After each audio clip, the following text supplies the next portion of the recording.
سبا عام حالاتو کې د نور نه 1 غنټه او 12 منټه مخکې راخیږي سبا صادق. د هغې نه مخکې هم یو رڼا وي خو هغه اوږدی داسې هغې نه پس بیا تیاره راشي نو لومبي سبا ته دروغجن سبا وایي او د دویم سبا ته سبا صادق وایي. نو په لومبي سبا باندې خلک دوکه کېږي نو بعضې حمامان په هغې بانګونه شروع کړي. نه دا دویم سبا چې افق په غاړه داسې ښکاره شي هلې روژه بندېږي. که د سړي دا یقیني چې د امام غلط بانګ وي یا د وخت نه مخکې نو په هغې د روژه نه بندوي، خوراک ته کوي چې څو پورې یقیني سبا نه راختلی. بانګونو کې بعضې شیخان تلوار کوي او دا ښه کار نه کوي، ځکه چې د وخت نه مخکې بانګ وشو نو خو بانګ هم صحیح نه دی او دوباره وینا واجب ده. په لومبي ځل سنت ده او په دویم ځل واجبېږي که چا غلط کړ.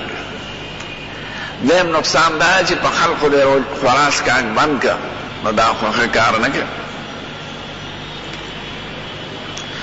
نو چې سبا راوخېږي نو بیا به بانګ وایي چې ښکاره شي په سترګو او روژه بند دنګ نه بیا پس روژه باندې. بیا ماښام کې چې نور ډوب شي نو حضور مبارک د هغې 3 علامې ویلې دي. یو دا چې وایي نور ډوب شي خو د هغه افق نه ښکته شي، د غر نه ډوب نه، د کنارې د ځمکې نه چې هغې ته افق وایي د هغې نه ښکته شي.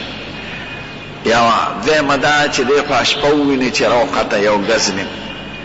درېیمه دا ده چې رڼا کې فرق وویني چې رڼا داسې قبلې طرف ته مایله شوه. دا 3 واړه علامې حضور پاک ښودلې دي، ځکه ګړی خو پخوا نه وی، ګړی خو اوس راغلی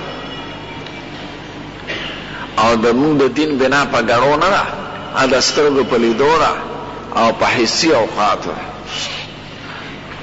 نو چې شپه یقینا داخله شي او نور ډوب شي نو بیا رسته پکې رستوالی مکروه دی.